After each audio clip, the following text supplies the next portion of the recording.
نداء الحق صوت قد شجاني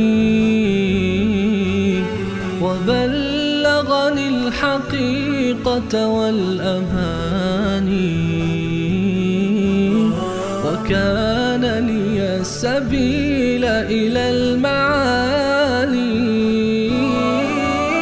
ونورا للهداية والبيان.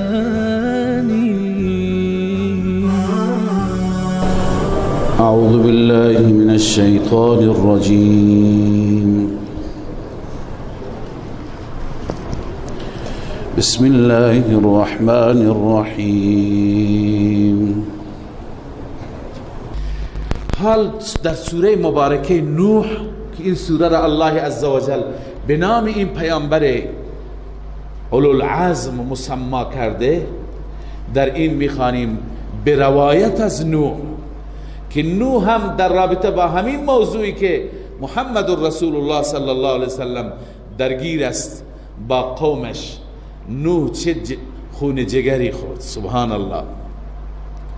فلبث فیهم، همیشه وقتی که ذکر نوح می آید این جمله و این آیه تداعی میشه، فلبث فیهم 1000 سنة الا 50 عاما. الله می فرماید در میان اونها 1000 سال، منهای 50 سال، یعنی 950 سال این پیامبر خون جگر. 950 سال عمر کمی نیست. ما 1 سالش را تحمل نمی کنیم، ما 1 سال رنج را، 1 ماه را تحمل نمی کنیم.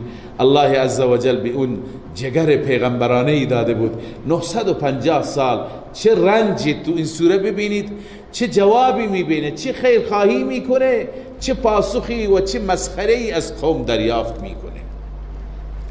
الله میفرماید انا ارسلنا نوحا الى قومه، ما فرستادیم پیامبر ما نوح را به سوی قومش. ان انذر قومک، با این مضمون این که بترسان قومت را، من قبل ان یأتیهم عذاب علیم، قبل از این که برای آنان عذاب دردناک از سوی رب العالمین بیاید، اونها را بیم بده، اونها را بترسان. حال نوح علیه السلام به میدان آمد.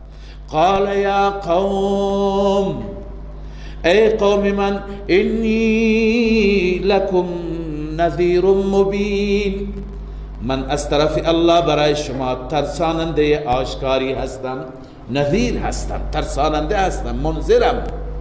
دیگه ادعای بزرگی ندارم، دیگه چیزی نمیخوام، یه چیز فقط از شما میخوام، ان اعبدوا الله، این که فقط و فقط الله را عبادت کنید، فقط الله را عبادت کنید.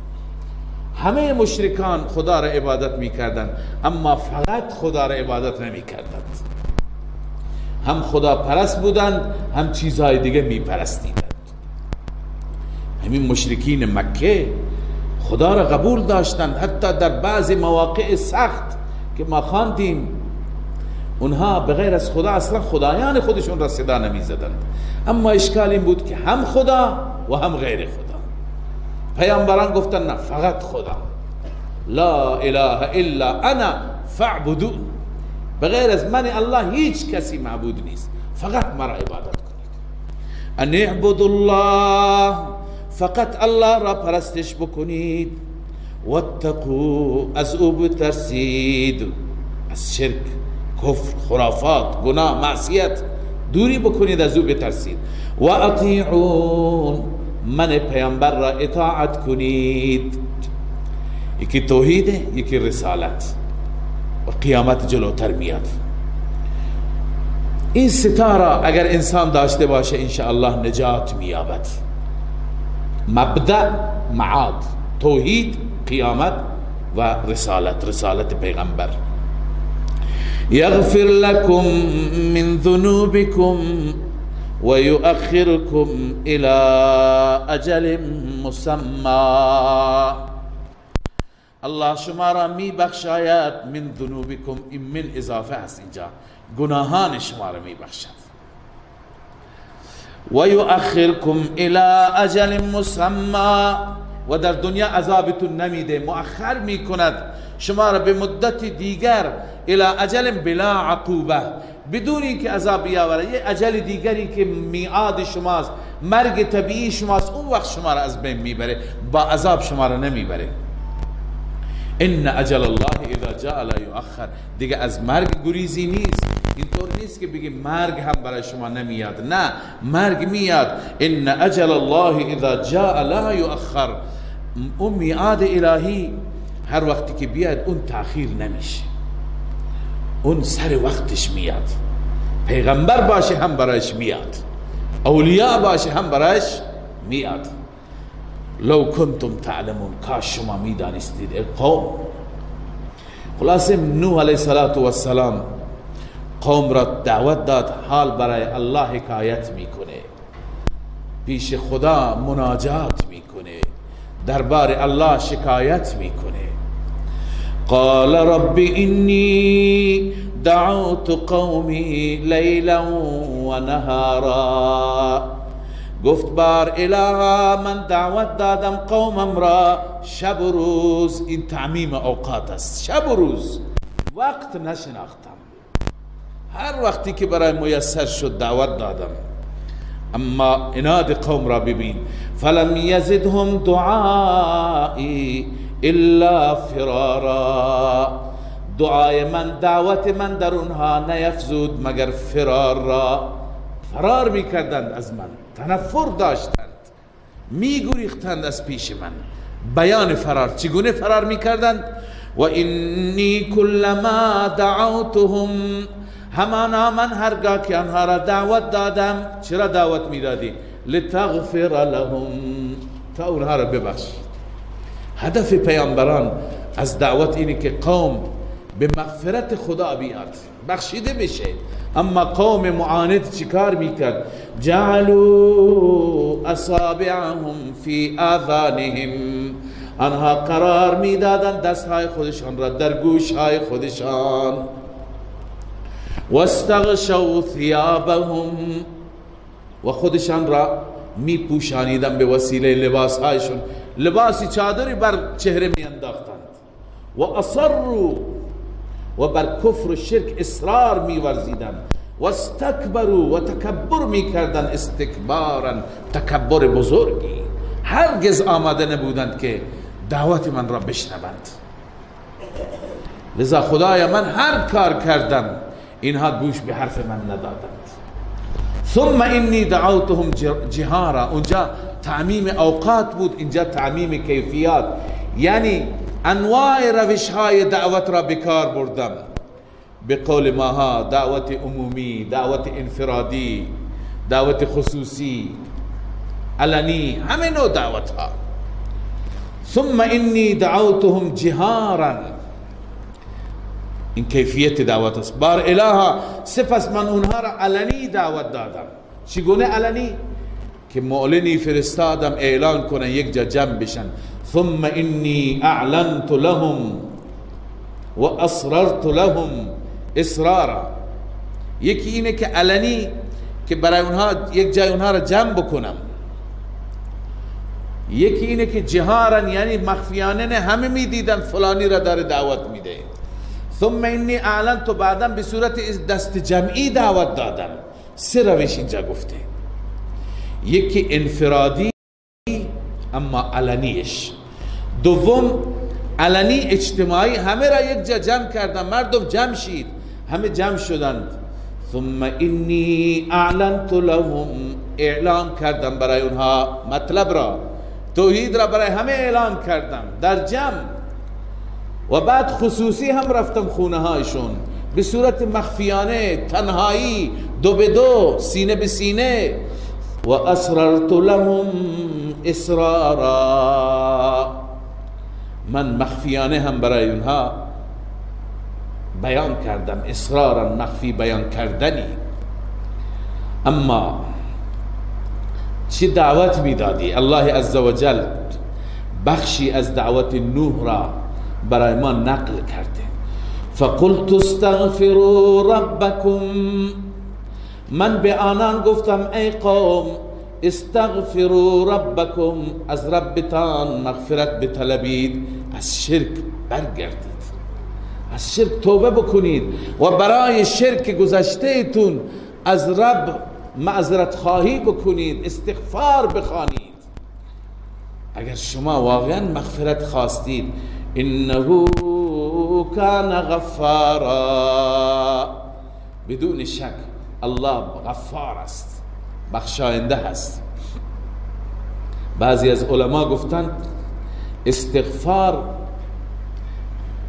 بار بار استغفار خواندن، 24 ساعت استغفار خواندن و ورد زبان بودن، این منافعی که پشت سر میاد اینها را داره. الله عزوجل برکت میاره در زندگی انسان، در رزق انسان، در معاش انسان، در تجارت و کسب و کار انسان. اینجا در دعوت حضرت نوح هم همین است، در سوره هود، در دعوت حضرت هود هم همینه. هود علیه السلام هم عیناً همین جملات را برای قومش گفت. خب این جملات از طرف الله بود.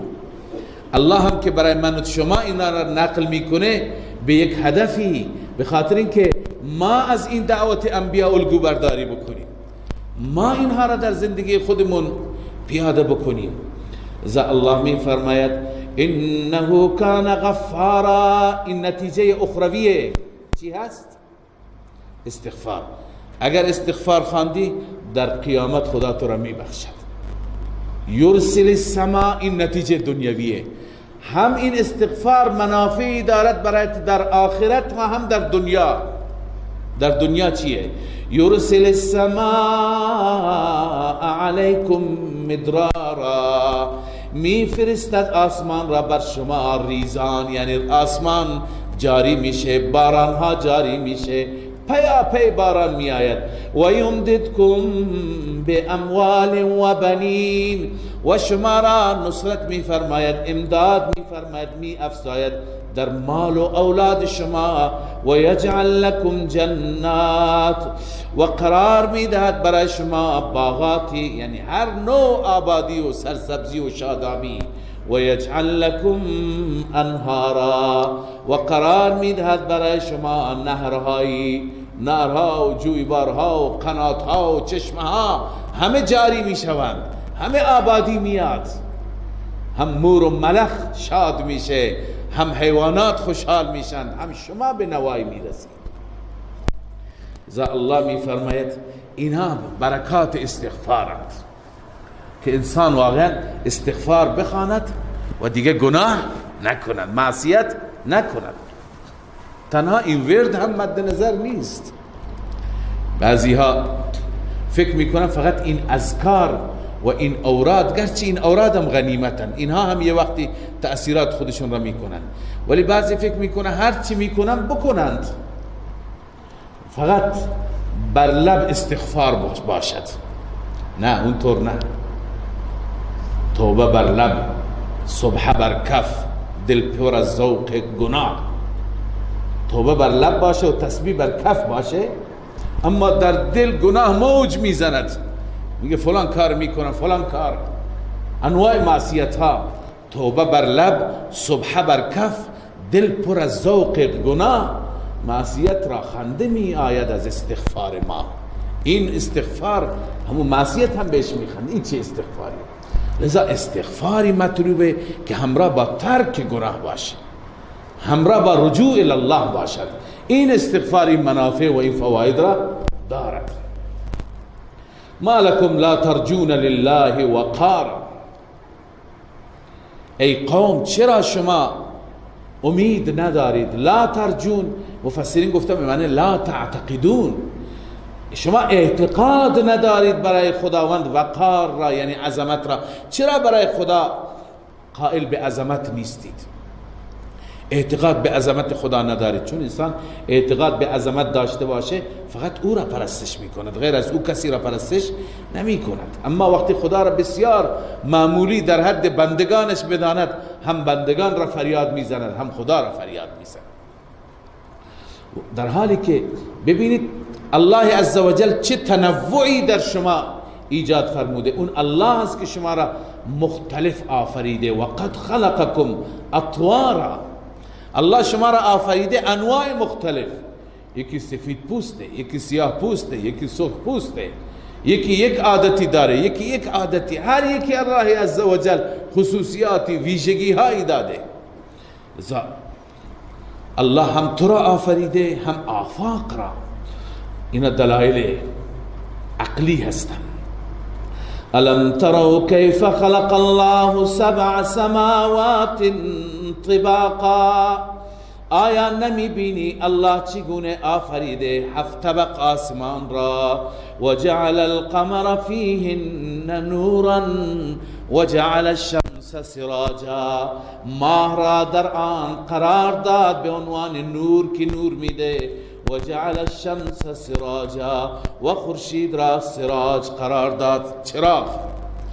میدونیم که چراغ اونه که نور از او تولید میشه.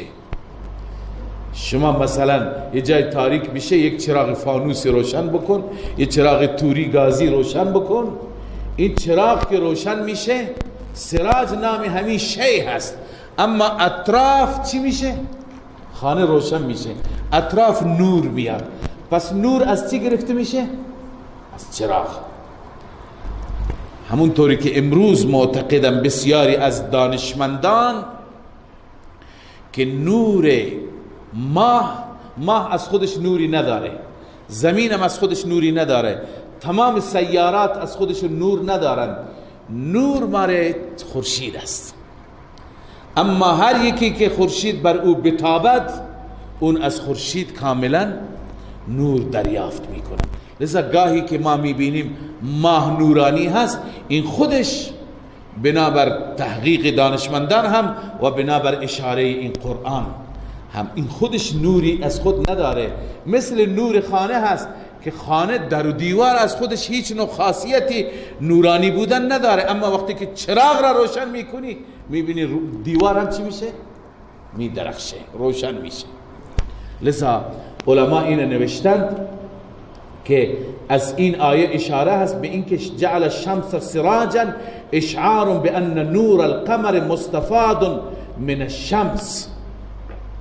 نور ماه از خورشید گرفته شده. فان النور انما یستفاد من السراج، روح المانی آلوسی. چون که نور از چی گرفته میشه؟ از سراج. لذا الله می فرماید وجعل الشمس سراجا والله انبتكم من الارض نباتا. الله شما را رویاند از زمین نبات، یعنی تمام رزق و روزی شما، نشو و نمای شما از همین زمینه. خوراکی های شما، میوه های شما، حبوبات و غلاتی که شما استفاده میکنید، حیوانات شما استفاده میکنند، همه از زمین هست. ثم یعیدکم فیها، اینه که انسان قبول داره. ثم یعیدکم فیها، این هم قبول داره. سپس شما رب اعاده میکند، بر میگرداند در همین زمین. و یخرجکم اخراجا، این قسمت سومش را متاسفانه بعضی انسان ها قبول ندارند. قوم نوح هم قبول نداشت. و یخرجکم اخراجا، خدا شما را بیرون میکند از همین زمین اخراج کردنی. همونطور که ابتدا آفرید باز هم شما را خلق میکند. والله جعل لكم الارض بساطا، و باز ببین الله عزوجل این زمین را برای شما بساطی. بساط یعنی رختخواب. چه زمینی هست واقعا رختخواب برای انسان. انسان روی زمین آرامش داره. زمین را طوری الله آفریده که هم برای انسان بساطی هست، فرشی هست برای انسان و فراشی هست، و هم انواع استفاده دیگر. لتسلکوا منها سبلا فجاجا، تا که بروید از آن زمین راههای کشاده.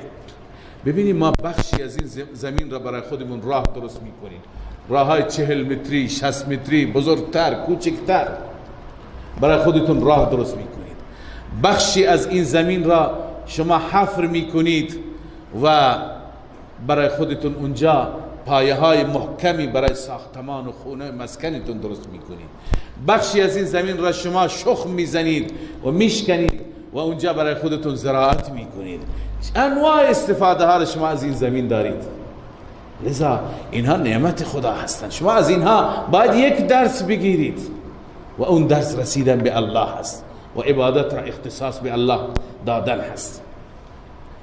خلاصه نوح علیه السلام همه این مطالب توحیدی را و همه این تبلیغ ها را بیان کرد، اما قوم گوش شنوا نداشت، قوم توجه نکرد. آخر نوح علیه السلام شکایت میکند پیش الله عزوجل. خدا نکنه که پیامبر از قوم شکایت بکند. در صورت پیامبر شکایت میکند که قوم خلاف راه پیامبر را انتخاب بکند. الله میفرماید قال نوح رب انهم عصونی. نوح به دربار الله عرض کرد پروردگارا، رب ای یا رب انهم عصونی، این قوم مرا نافرمانی کردند، اینها از من حرف شنوی ندارند. واتبعوا من لم یزده ماله و ولده الا خسارا. اینها یک سری لیدرهایی دارند، از اون لیدرهای خودشون پیروی میکنند، از اونها حرف شنوی دارند. کدوم لیدرها؟ اونهایی که من لم یزده ماله و ولده، اونهایی که نیفزود در اونها مالشان و اولادشان مگر خساره مگر زیان. اونهایی که مال و فرزند دارن، پارتی و حشم دارن، این مال و فرزند روز بروز غرور و تکبرشون را بیشتر میکند. خساره همینه، روز بروز دوری از خدا را بیشتر میکند. لذا اینها از انسانهای منافق صفت، از انسانهای متکبر مغرور، اون لیدرهایی که با حق و با دعوت حق مخالفند، اینها از اونها تبعیت میکنن. بار الها از من حرف شنوی ندارند، از پیغمبرت که پیام تو را میرساند حرف شنوی ندارند. و مکروا مکرا کبارا، بار الها اینها توطئه میکنن، توطئه های بسیار بزرگ. هرچی که پیغمبر اونها را بیم میده اونها مسخره میکنن، اونها توطئه میکنن تا دعوت پیغمبر بی اثر بشه، تا قوم از دعوت پیغمبر متأثر نشه. و این لیدرها نسبت به پیروان خودشان، نسبت به تابعان، نسبت به مریدان خودشان چی میگند؟ وقالوا لا تذرن آلهتكم، گفتم به زیر دستان خودشان لا تذرن آلهتكم، نگذارید شما خدایان خودتون را، خدایان را ترک نکنید، محکم بگیرید اونها را. ولا تذرن بالخصوص این 5 خدا را، ولا تذرن ودا، و نگذارید بالخصوص ود را، ولا سواعا، و نسواع را نام بطهایشون بودند، ولا یغوث، و نگذارید یغوث را، و یعوق، و نگذارید یعوق را، و نصرا، و نگذارید نصر را. این 5 تا را نگذارید، ود و سواع، یغوث و یعوق و نصر. این 5 نفر نام 5 تا از صالحین بودن بنابر گفته علما و مفسرین. خوب دقت بکنید، اینجا ما باید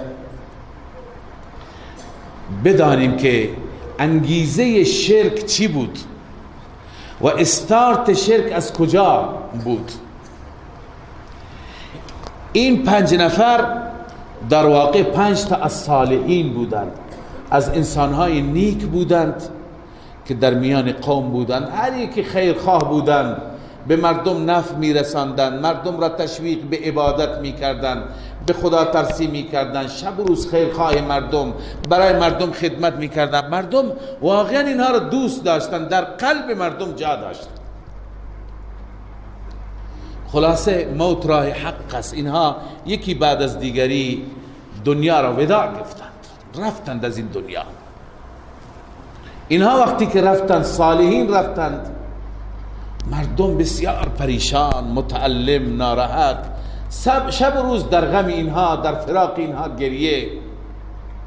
بالاخره شیطان آمد و مردم را راهنمایی کرد، گفت که شما میخواهید همیشه بیاد اینها بمانید، خب شما مجسمه های اینها را درست کنید، شما عکس ها و تصویرهای بزرگی از اینها داشته باشید و هر وقتی که خدا را عبادت میکنید در کنار اینها خدا را عبادت بکنید، بیشتر میچسبد، چون اینها بندگان خدا بودند، اینها عابدان و اولیاء خاص خدا بودند. مردم بیچاره فریب خوردند. قبل از نبوت نوح هست، اما از همون قوم نوح مردم فریب خوردند و مردم عکس ها و مجسمه های از اینها را درست کردند. ابتدا نه اینکه اونها را عبادت کنند، از خود این صالحین یاد گرفته بودند که فقط خدا را عبادت کنند، اما در کنار مجسمه های اونها را در عبادت خانه های خودشون گذاشته بودند. به این خاطر دین اسلام با شرک و همه مظاهر شرک مخالف است. هرچی که اسباب هستند و اسباب بودند که منجر میشه. امروز درسته کسی از مجسمه به شرک نمیره، امروز مردم آگاه شدن کسی عکسی را داشته باشد از اون عکس هیچ وقت شرک نمیکنه، ولی گاهی هست که مردم ندانسته محبت میکنند. کسی را میپرسی خب چرا عکس این بزرگوار را تو خونه‌ات نصب کردی؟ چرا عکس پدرت را نصب کردی؟ بعضی میگن یادگاری، بعضی میگن خب دوستش دارم. خب همین محبته، بس برای محبت عکسش را اونجا نصب کردی. روش محبت این نیست در دین اسلام عزیزان. روش محبت ما با کسانی که محبت داریم برایشون دعای خیر کنیم، برایشون صدقه بدیم و ایصال ثواب کنیم، برایشون قرآن بخوانیم و ایصال ثواب بکنیم، برایشون کارهای خیر دیگر را ایصال ثواب بکنیم. محبت این نیست که عکسش را بزنیم، این غیر مشروعه، این همون روشه. درسته ما مبتلا به شرک نمیشیم، ولی همون استارتی که اونها زدن حداقل همون مقدمه را فراهم کردیم. درست نیست، اینها ناجائزه، بالخصوص تو خونه ها عکس ها باشد، مجسمه ها باشد. لذا اینها وقتی که در کنار این مجسمه ها خدا را عبادت می کردند، این نسل کم کم رفت، نسل های بعدی آمد. شیطان به اونها تفهیم کرد که پدران شما خود اینها را هم عبادت می کردند. کم کم عبادت های خودشون شروع شد. پس این استارت و آغاز شرک. اما این نکته را شما حتما به ذهن داشته باشید که شرک از راه محبت میاد. همیشه ما کسانی را که دوست داشته باشیم، با اونها محبت داشته باشیم، اما در محبت حد شرعی را رعایت نکنیم. مثلا کسی پیغمبری را دوست دارد، امامی را دوست دارد، صالحی از صالحین را دوست دارد، ولی از اولیاء را دوست دارد، خب دوست داشته باشه. این دوستی جز ایمانه، چون اون دوست خداست، تو دوستش داری، خیلی خوبه. اما این دوستیش به قدری باشه که ببر اون را همسط خدا قرار بده. همونطور که ذکر خدا میکنی، الله الله الله، ذکر اون هم بکن. این میشه شرک زبانی. همونطور که برای خدا کرنش میکنی، خدا را تعظیم میکنی، اونجا هم برو خودت را خم بکن. این میشه شرک بدنی. همونطور که از خدا استمداد میکنی از اونم بطلب فلان تو من کمک بکن. این شرک فی دعاست، شرک در عبادت است.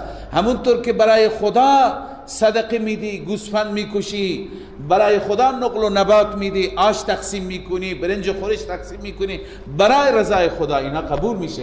برای خوشنودی او هم میکند. این میشه شرک مالی، عبادت مالی، شرک در عبادت مالی. لذا شرک از این طریق وارد میشه، از طریق محبت.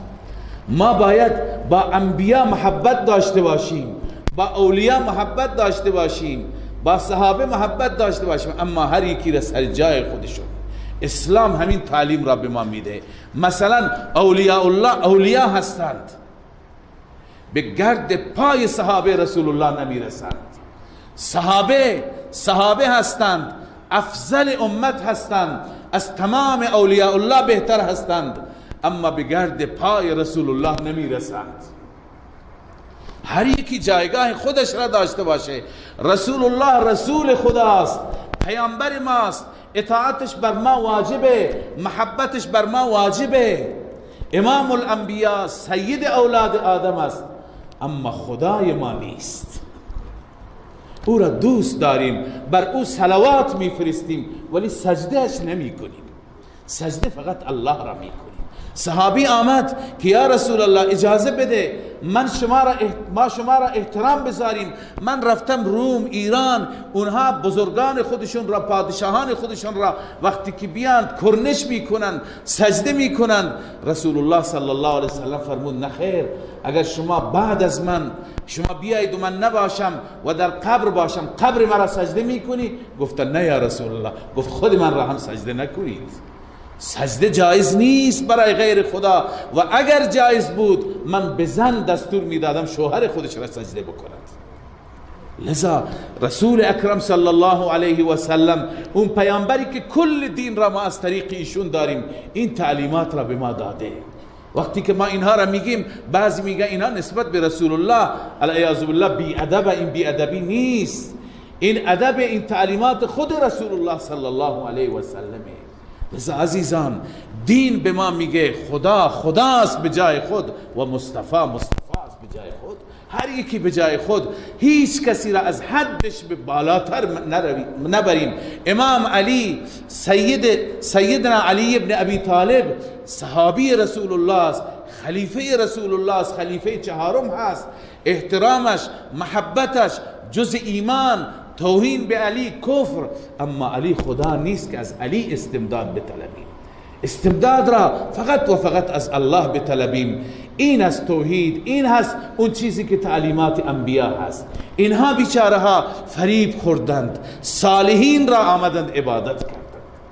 نباید ما صالحین را عبادت کنیم، برای صالحین دعای خیر بکنیم، برایشون ایصال ثواب بکنیم، محبتشون را داشته باشیم. اسم فرزندمون را بذاریم عبدالقادر. شیخ عبدالقادر جیلانی امام الاولیاء بوده، یکی از صالحین بوده، دوستش داشته باشید، ولی از ایشون استمداد نطلبید، از ایشون کمک نخواهید. اسم فرزندت را به نام اون بگذار، این محبتش هست. به راهش برو، کتابش الفتح الربانی را ببین که چه راهنمایی کرده در باب توحید ما را. به حرفش گوش کن، نه به حرف بقیه یا گویان که پشت سر این بزرگان ما از خود درست می کنند. لذا الله می فرماید وقالوا لا تذرن آلهتکم، آنها گفتند نگذارید معبودان خودتان را ترک نکنید. ولا تذرن ودا ولا سواعا، و نگذارید ود را و نسواع را، ولا یغوث و یعوق و نصرا، و نه بزرگ و صالح یغوث و یعوق و نصر. این پنج تا را نگذارید. خدایا اینها این صالحین را عبادت می کنند و به این وسیله وقد اضلوا کثیرا، همانا اینها گمراه کردند بسیاری را، بسیاری را اینها گمراه کردند با این طرفند. لذا خدایا شکایت این قوم را پیش تو میکنم. نوح میگه از تو چی میخوام خدایا؟ ولا تزد الظالمین الا ضلالا، در این ظالمین نیفزا مگر ضلال را، مگر گمراهی را. یعنی اینها را ضلال اینجا به معنی عذاب تفسیر کبیر نوشته، گمراهی نتیجهش عذاب میشه. ولا تزد الظالمین الا ضلالا الا عذابا. این نکته را خدمت شما هم عرض کنم که وقتی که پیغمبر از قوم عاجز میاد کی را فریاد میزنه؟ از کی کمک میخواد؟ مسلک الانبیاء فی مسئله الدعاء، مسلک انبیاء در مسئله دعا اینه که فقط از الله کمک میخوان. انبیاء خودشون قدرتی ندارند. در سوره قمر غالبا خواندیم که نوح علیه السلام گفت رب انی مغلوب فانتصر، خدایا من مغلوبم مرا کمک کن، انتقام من از اینها بگیر. انبیاء از خدا کمک میخواهند. حضرت زکریا از خدا فرزند میخواد، حضرت ایوب از خدا شفا و سلامتی میخواد. حضرت زکریا میگه رب لا تذرنی فردا و انت خیر الوارثین، پروردگارا مرا تنها نگذار، به من فرزندی خلف صالحی بده. حضرت ایوب میگه رب انی مسنی الضر و انت ارحم الراحمین، پروردگارا من دچار آسیب شدم، مریضم، ارحم الراحمین تویی، تو شفا میدی. این مسلک انبیاست. در قرآن سوره انبیاء را بخوانید، همه انبیاء در حاجات و مشکلات الله را فریاد زدند. اگر کسی انبیاء را دوست دارد، راه انبیاء اینه، راه اولیاء الله اینه، نه اینکه اینا خودشون قدرتی داشته باشند. یه آقای یک کتابی نوشته، تو اون کتابش نوشته یکی از اولیاء الله گفت که من چنان قدرتی دارم که اگر بخواهم این زمین و آسمان را زیر و رو میکنم و همه را درهم برهم میکنم، همه این انسانها را تار مار میکنم، ولی من با مخالفینم این کار را نمیکنم، من دعا میکنم. چنان قدرتی خدا به من داده. این غلطه. این قدرت ها پیغمبر هم نداره. این قدرت های ما فوق العاده، خارق العاده، ما فوق الاسباب، این قدرت ها مال الله هستند. همین ما میگیم که انبیاء را به جایگاه خدا قرار ندید، اولیاء را به جایگاه خدا قرار ندید. این چیزها را برای خدا بگید، برای غیر خدا نگید. ببین خود پیغمبر از خدا ملتمسانه، عاجزانه میخواد خدایا این ظالمین را به عذاب گرفتار بکن. الله عزوجل چی میفرماید؟ حال الله میفرماید من چگونه اونها را گرفتار کردم. مما خطیئاتهم اغرقوا، از خطاهای اونها غرق شدند. به سبب خطا، به سبب این جنایت هایی که با پیامبر ما کردن، به سبب شرکی که کردن، فسادی که کردن، اغرقوا، اونها غرق شدن. فادخلوا نارا، پس فوراً وارد آتش شدند. فادخلوا، علماء طلاب میدانند این فای تعقیبیه هست، یعنی پشت سر اون، پشت سر غرق رفتن تو آتش. منظور از آتش چیه؟ عذاب قبر است. اون آتش جهنم هنوز جلو است، این عذاب قبره. خیلی ها هستند، چون عذاب قبر بیشتر در احادیث آمده، بسیاری ها هستند. متاسفانه خیلی از تحصیل کرده های ما هم متاثر شده از این دیدگاه جدید و غلط جدید و نظریه جدید. یک گروهی خودشون را اهل قرآن می نامند، میگویند ما فقط عقیده خودمون را از قرآن میگیریم. این گروه یک سری اشکالاتی دارند. یکی از اشکالاتشون اینه که اینها منکر عذاب قبر هستند. میگن در قبر عذابی نیست، چون هیچ جای قرآن نیامده، همه جا عذاب جهنم آمده. لذا بعد از این که بمیریم در قبر خبری نیست. خب تو حدیث اینا منکر حدیثن، میگن نه حدیث بعدی ها معلوم نیست درست رسوندن غلط رسوندن، 1400 سال گذشته. به این صورت شک و تردید ایجاد میکنن العیاذ بالله، در حالی که اولا اینها متاسفانه بیخبرند که محدثین بزرگوار برای اینکه حدیث به ما درست برسه چقدر زحمت کشیدند. یک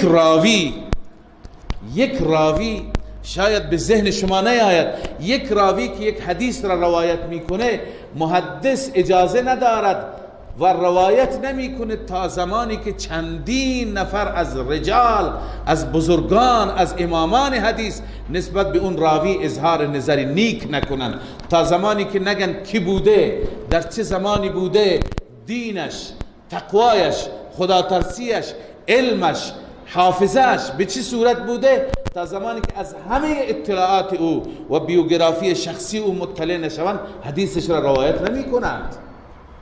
و همچنین زمانی که یک نفر از یک نفر روایت بکند این را هم میگن زیاد قابل اعتماد نیست. لذا محدثین بزرگوار چنان احتیاط میکنن، چنان اینها در نقل احادیث و روایت حدیث اصولی که دارند، اصول و ضوابطی که دارند. به این خاطر خیلی از کتاب‌های حدیث هست که ما خودمون میگیم احادیث ضعیف هستند، چون طبق اون اصول نیستند. کتاب‌هایی که طبق اون اصول هستند مثل صحاح ما، کتاب‌های صحاح، اینها طبق اون اصول هستند، این احادیث قابل قبول هستند. لذا احادیث درسته، خیلی از افراد بودن بالخصوص کسانی که میخواستن در دین چیزهایی را اختراع بکنند، اینا آمده از خود حدیث درست کردند، ولی محدثین مبارزه کردند، تمام عمرشون کتابهایی نوشتند. تک تک افرادی که در رابطه با اونها در احادیث اسمشون را میبینید، بیوگرافی اینها را در صدها کتاب شما میتونه پیدا بکنید، اطلاعات کامل به شما میدن. پس احادیثی که از رسول الله صلی الله علیه وسلم به ما رسیدن اینا همه قابل وثوق، قابل اعتماد هستند. بعد خب این گروه حدیث را قبول نداره و حدیث را که قبول نداره میگه از قرآن عذاب قبر ثابت نشده. ما در سوره مومن هم خواندیم که خدای تعالی در رابطه با فرعون هم فرمود. ما معتقدیم قرآن چندین جا عذاب قبر را بیان کرده. اونجا فرعون را الله عزوجل فرمود که فرعون غرق شد، بعد از غرق شدن النار یعرضون علیها غدوا و عشیا، آتش صبح و شام بر اونها عرضه میشه، یعنی صبح و شام کباب میشد. این در رابطه با قبر و برزخ است. بعد از اون آیه می آید و یوم تقوم الساعة ادخلوا آل فرعون اشد العذاب. باز روز قیامت وقتی که میرسد اونجا از سوی الله دستور داده میشه آل فرعون را به سخت ترین عذاب ببرید. پس اونجا خداوند 3 عذاب ذکر کرده برای فرعون. یکی در دنیا غرق شدن، در سوره مومن است. یکی در قبر و در برزخ، اونجایی که ارواح و اجسامشون هستن عذاب میبینند. سوم در قیامت. اینجا هم در رابطه با قوم نوح آمده، بعد از اینکه غرق شدند فوراً فای تعقیب متصل پشت سر آن فادخلوا نارا، وارد آتش شدند. پس این عذابه، این عذاب برزخ، عذاب قبر، از قرآن هم ثابته. فلم یجدوا لهم من دون الله انصارا. الله می فرماید بغیر از الله هیچ یاوری نیافتن، کسی نبود اونها رو کمک بکنه، یار و یاوری نداشتن. قوم نوح، این معبودان و خدایانی که همیشه اونها را فریاد می زدند، اونها خبری از اونها نبود، اونها قدرتی نداشتن. و قال نوح، حال التجا و مناجات نوح را الله ذکر می فرماید. و قال نوح رب لا تذر على الارض. نوح گفت در محضر الله، در دربار الله گفت بار الها لا تذر على الارض، نگذار بر سطح زمین من الکافرین دیارا، از این کافرین هیچ آبادی نگذار، همه اینها را از بین ببر، آبادی هایشون را از بین ببر. چرا؟ انک ان تذرهم یضلوا عبادک، همانا اگر تو اینها را بگذاری یضلوا عبادک بندگانت را گمراه میکنند ولا یلدوا الا فاجرا کفارا و اون وقت نمیزایند زاد و ولد نمیکنند مگر انسانهای فاجر و ناسپاس انسانهای فاسق و ناشاکر. اینجا سوالی حتما برای شما در ذهن شریف شما هم میاد مطرح میشه مگر حضرت نوح علیه السلام علم غیب داشت که میگه فرزندانی که متولد بشن هم کافر و فاجرند ناشاکر و ناسپاس از کجا میدونست؟ به نوح علیه السلام جوابش اینه به نوح علیه السلام خدا اعلام کرده بود. ما در سوره هود داریم که الله عز وجل میفرماد و اوحی الی نوح انه لن یؤمن من قومك الا من قد آمن. از سوی الله به نوح وحی شد که ای نوح از این به بعد هیچ کس از قومت ایمان نمیاره الا من قد آمن مگر همین هایی که تا حالا ایمان آوردند دیگه کسی ایمان نمیاره. پس نوح از طریق وحی خبر داشت که اینها دیگه ایمان نمی آورند فرزندانشون هم ایمان نمی آورند. پس دعا کرد که خدایا هر چی که متولد بشه کافر متولد میشه فاجر و فاسق متولد میشه پس ریشهشون را برکن خدایا. این دعا را کرد. الله عز وجل دعای نوح را قبول کرد و خواندیم که اینها غرق شدند همه از بین رفتن بغیر از افرادی که با نوح در کشتی بودند. آخر دعای نوح را الله عز وجل ذکر می فرماید. نوح اینطور دعا کرد رب اغفر لی ولوالدی بار الها مرا ببخش و پدر و مادر مرا ببخش ولمن دخل بیتی مؤمنا بار الها اون کسی که وارد خانه من به صورت مؤمن داخل میشه یعنی تمام اهل ایمان را ببخش اینایی که خانه من با ایمان میآیند وارد میشوند و همچنین بقیه مؤمنین و مؤمنات را وللمؤمنین والمؤمنات تمام مؤمنین جهان را و زنان مؤمن را همه را ببخش همه را خدایا ببخش ولا تزد الظالمین الا تبارا در ظالمین نیفزا مگر هلاکت را ظالمین را هلاک بگردان نابودشون کن اما مرا پدر و مادر من را مؤمنینی که وارد خانه من میشن و بقیه مؤمنین و مؤمناتی که تا قیامت میآیند همه را ببخش. اینجا مفسر بزرگوار علامه آلوسی بسیار استنباط جالبی کرده نکته جالبی گفته که این نوع نکاتی که مفسرین خدا رحمتشون کنه ذکر میکنه ما را امیدوارتر میکنن. فرموده ببینید نوح دو تا دعا کرد یکی دعای تباهی و هلاکت و یکی دعای مغفرت و بخشش. دعای تباهی و هلاکت برای قوم کرد پذیرفته شد خدا قوم را هلاک کرد ما در چند جای قرآن خواندیم خدا اونها را نابود کرد. دومین دعا دعای مغفرت برای خودش والدینش مقتدیانش و باز برای ماها هم دعا کرد وللمؤمنین والمؤمنات. لذا می فرماید که از رحمت خدا بسیار بعید است که یک دعا را قبول کنه یکی دیگر را قبول نکنه.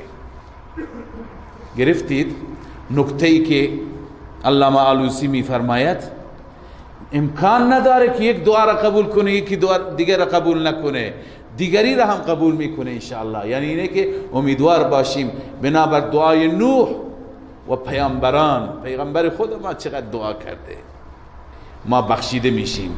میفرماید که قد دعا علیه السلام دعوتین نوح علیه السلام دو تا دعا کرد دعوت علی الکافرین و دعوت للمؤمنین یک دعا بر علیه کافرین و یک دعا بنفع مؤمنین و حیث استجیبت له الاولا وقتی که اجابت شد اولی دعای بر علیه کافرین فلا یبعد ان تستجاب له الثانیه، بعید نیست که دومی هم انشاءالله اجابت میشه. والله تعالی اکرم الاکرمین، چون که خداوند اکرم الاکرمین است. وقتی که کفار را تباه میکند حتما مؤمنین را هم مغفرت میفرماید. الله عزوجل ما را هم مشمول این دعای پیغمبر خودش بگرداند.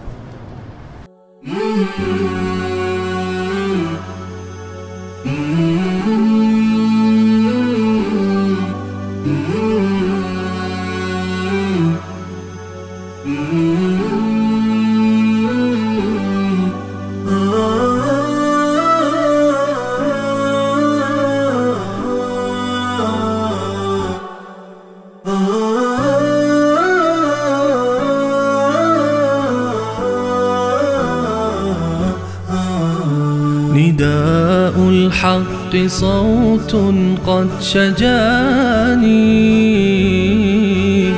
وبلغني الحقيقة والأماني، وكان لي السبيل إلى المعالي ونورا للهداية والبيان.